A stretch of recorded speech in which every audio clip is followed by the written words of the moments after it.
اسلام نہیں ہے. جن کے خدا ننگے پھرتے تھے ان کے بچے بھی ننگے نہیں پھرتے. انہوں نے تمہارے دین سے تہذیب سیکھ لی.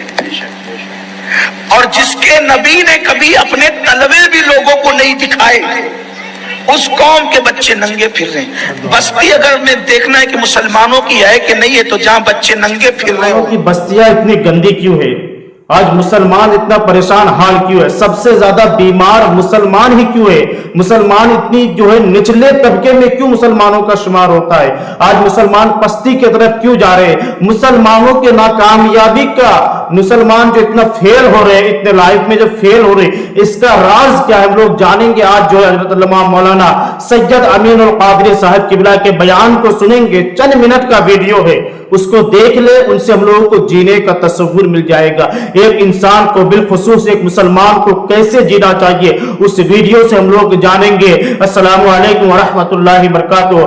آپ حضرات دیکھ رہے ہیں بیان ریئیکشن چینل. آپ حضرات سے گزارش ہے کہ چینل کو ضرور سبسکرائب کیجیے. دیکھیے آپ کو بتاتا ہوں، ہمارے یہاں کے پہلے جوان بہت طاقتور اور مضبوط ہوا کرتے تھے. آج کے جوان پھسپھسے ہوتے ہیں. پہلے کے جوان 100 کلو کی گونی بھی کمر پہ اٹھا کر کے لا کر کے رکھ دیتے تھے.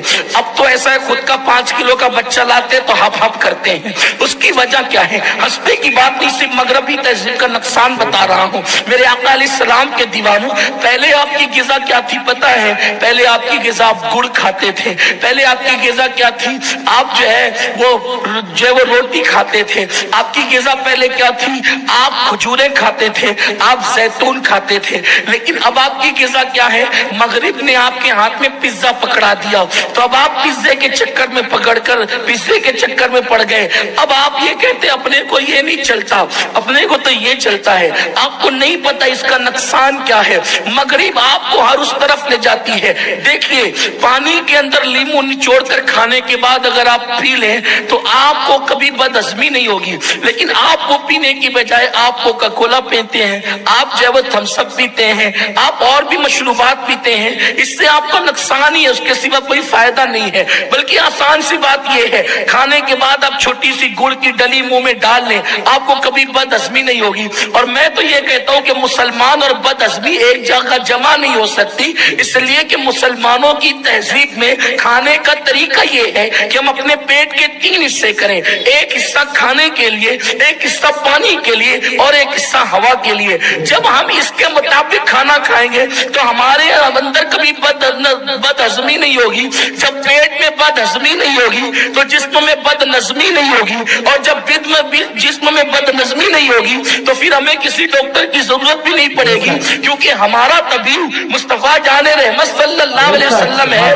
آپ نے کبھی سنا ہوگا کہ ایک شخص مدینہ منورہ پہنچا اور اپنی ساری ڈگریوں کے ساتھ پہنچا تاکہ میں مدینہ منورہ کی بڑی بستی کو کور کروں اور یہاں پر میں لوگوں کا علاج کروں. تو پھر کیا ہوا؟ وہ بہت دن تک کے وہاں رہا اور رہنے کے بعد اس کے پاس کوئی آیا ہی نہیں، کوئی مریض اس کے پاس پھڑکا ہی نہیں. تو وہ لوگوں سے پوچھنے لگا بھائیو آخر میرا دوا کھانا، میرا مطلب یہاں نہیں چلتا. تو اس نے کیا، لوگوں نے کہا یہاں تیرا مطلب چل بھی نہیں سکتا، اس لیے کہ جہاں نبی کے غلام ہے وہاں پر بیماری نہیں ہے، وہاں بیماری نہیں ہے. تو کہا کہ کیوں آپ لوگ بیمار کیوں نہیں پڑتے؟ تو ان لوگوں نے فرمایا ہم اپنے محبوب کی سنت کے مطابق کھاتے ہیں. جب بھوک لگتی ہے تو دسترخوان پہ بیٹھتے ہیں اور ابھی بھوک باقی ہوتی ہے تو دسترخوان سے اٹھ جاتے ہیں. یعنی بھوکے بیٹھ کر بھوکے اٹھ جاتے ہیں، اس لیے ہم بیمار نہیں پڑتے. اور آپ کو بتاؤں، اب اگر کوئی نیا ڈاکٹر BA کر کے آتا ہے یا اور بھی ڈگری لے کر آتا ہے تو وہ بستی ڈھونڈتا ہے مسلمان کی.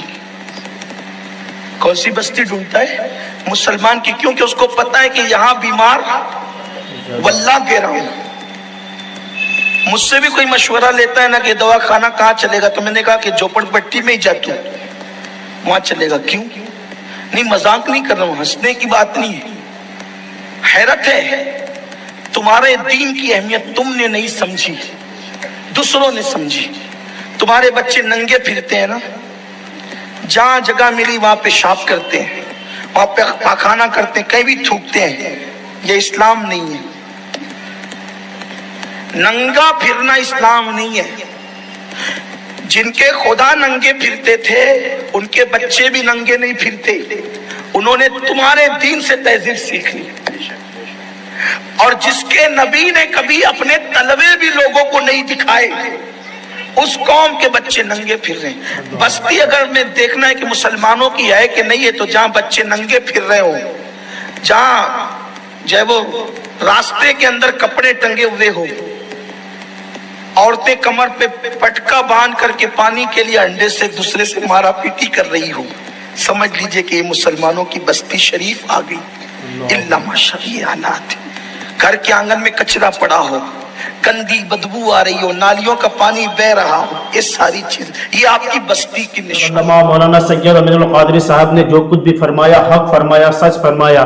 آج مسلمانوں کے حالات اتنی بری ہے، مسلمان نچلے طبقے میں شمار ہو رہا ہے. وجہ وہی ہے کہ مسلمانوں نے اس دنیا داروں کے چکر میں، یہ فلمی دنیا کے چکر میں، یہ انگریزوں کے چکر میں ان لوگوں کے طریقے میں پڑ گئے اور اپنے آقا جناب محمد رسول اللہ صلی اللہ تعالی علیہ وسلم کے اعلیٰ اخلاق کو، اعلیٰ تعلیمات کو پیچھے چھوڑ دیا. دنیا نے رسول پاک کی تعلیمات کو جو ہی چھوڑا، ہم مسلمان پستی کی طرف چلے گئے. آج مسلمانوں کو کامیاب ہونا ہے تو مسلمانوں کو واپس رسول اللہ کے تعلیمات پر عمل کرنا پڑے گا، تبھی مسلمان کامیاب ہو سکتا ہے. اس کے علاوہ مسلمانوں کی کامیابی کا کوئی راستہ نہیں ہے. تو آج سے ہم لوگ وعدہ کریں کہ انشاءاللہ ہم لوگ جو ہے نبی پاک صلی اللہ تعالی علیہ وسلم کے تعلیمات پر خود بھی عمل کریں گے، اپنے گھر کے لوگوں کو بھی اس پر عمل کروائیں گے، اور انشاءاللہ اپنے محلے، اپنے شہر کے لوگوں کو بھی رسول پاک کی تعلیمات پر عمل کرنے کی دعوت دیں گے.